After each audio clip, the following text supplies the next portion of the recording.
जाए, तो ये कैसी सुशासन की व्यवस्था है? थू है ऐसी सुशासन व्यवस्था पर। नीतीश जी ने जो कायम किया है, चिराग पासवान जी जो इसके गठजोड़ में शामिल है, और सबसे पहले तो आप चिराग पासवान का ये बात मुझे याद पासवान जी कहते हैं दलितों का नेता हूँ, बिहार फर्स्ट, बिहारी फर्स्ट, क्या कहेंगे? बिहार फर्स्ट नहीं, परिवार फर्स्ट, चिराग जी फर्स्ट, उनकर बहनोई फर्स्ट, भौजाई फर्स्ट, बिहारी फर्स्ट नहीं। चिराग पासवान जी क्या कहेंगे? हाजीपुर उन्हीं का संसदीय क्षेत्र है ना, मैं उसी संसदीय क्षेत्र की बेटी हूँ। आप आए होंगे, शायद पढ़ा होगा, युवाओं की सरकार आने वाली है, युवाओं ने हुंकार भरी है नया सरकार विकसित बिहार बनाने का, तेजस्वी सरकार लाने का। तो इस युवा जोश में मैं भी शामिल हूँ, युवाओं की आवाज़ बनकर आई हूँ तेजस्वी भैया की ललकार को करने, उसके लिए पत्रकार महोदय का भी बहुत बहुत धन्यवाद। अब चूँकि युवाओं की सरकार आने वाली है, युवाओं ने अपनी सभी पे देख लीजिए। अच्छा, चूँकि युवाओं की सरकार आने वाली है, युवाओं ने हुंकार भरी है नया सरकार विकसित बिहार बनाने का, तेजस्वी सरकार लाने का। तो इस युवा जोश में मैं भी शामिल हूँ, युवाओं की आवाज़ बनकर आई हूँ तेजस्वी भैया की ललकार को मजबूत करने आई हूँ। और इसी क्रम में आज बिहार अधिकार यात्रा के दौरान हमारे गांव सिंधुआरी पंचायत में बिहार अधिकार यात्रा का सभा का आयोजन किया गया था, जिसमें मुझे संचालन और संबोधित करने का मौका। गरिमा जी, एक सवाल है कि शब्दों का इतनी प्रखरता से चयन करना, वाक्य का चयन करना कैसे करती हैं ये सब जो है सो? ये तो ग्रामीण हकीकत है। अगर आप हकीकत बात बोलेंगे तो कहीं बनावटी बात अगर नहीं हो तो शब्दों के चयन में ज़्यादा दिक्कत नहीं आती। अगर मनोभाव जो आपकी बात है, जो लोगों के मनोभाव को स्पष्ट कर देती हो, तो वो बात लोगों के दिलों को भी छू जाती है।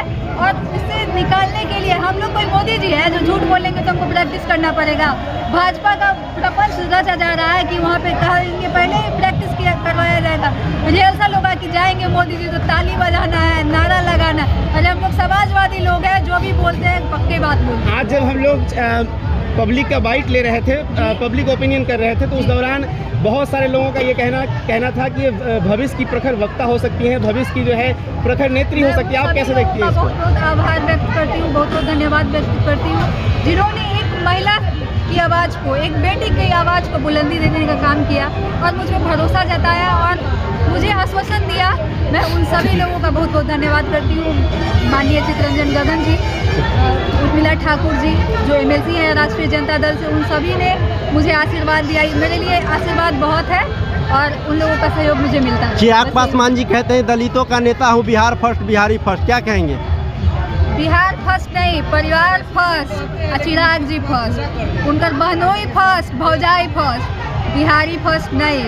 चिराग पासवान जी क्या कहेंगे? हाजीपुर उन्हीं का संसदीय क्षेत्र है ना, मैं उसी संसदीय क्षेत्र की बेटी हूँ। आप आए होंगे, शायद पढ़ा होगा आपने महीनों पहले, भगवानपुर के गोरौल प्रखंड में एक पटेल समाज की बेटी के साथ बलात्कार हुआ, उसका हत्या कर दिया गया। 2 महीने तक उसके माता पिता थाने के चक्कर लगाते रह गए, SP तक जाना पड़ा। क्या एक पीड़ित परिवार को SP तक एक केवल FIR दर्ज कराने की नौबत आ जाए, SP तक गुहार लगाने की नौबत आ जाए, तो ये कैसी सुशासन की व्यवस्था है? थू है ऐसी सुशासन व्यवस्था पर।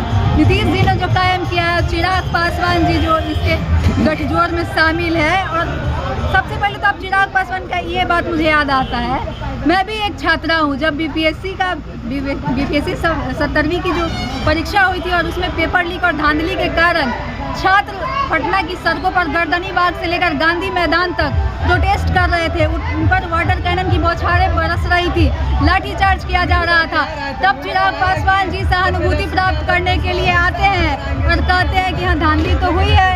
हमारे परिवार के बच्चों ने भी कहा कि धांधली हुई है, लेकिन जब छात्रों ने उनसे कहा कि हमारे लिए आवाज़ उठाइए तो कहते हैं हम तो गठबंधन में है, बोल नहीं सकते। तो थू है ऐसे नेता पे जो हमारे युवाओं के अधिकार के लिए, हक के लिए आवाज़ उठाने से डरते हैं। बहुत बहुत धन्यवाद।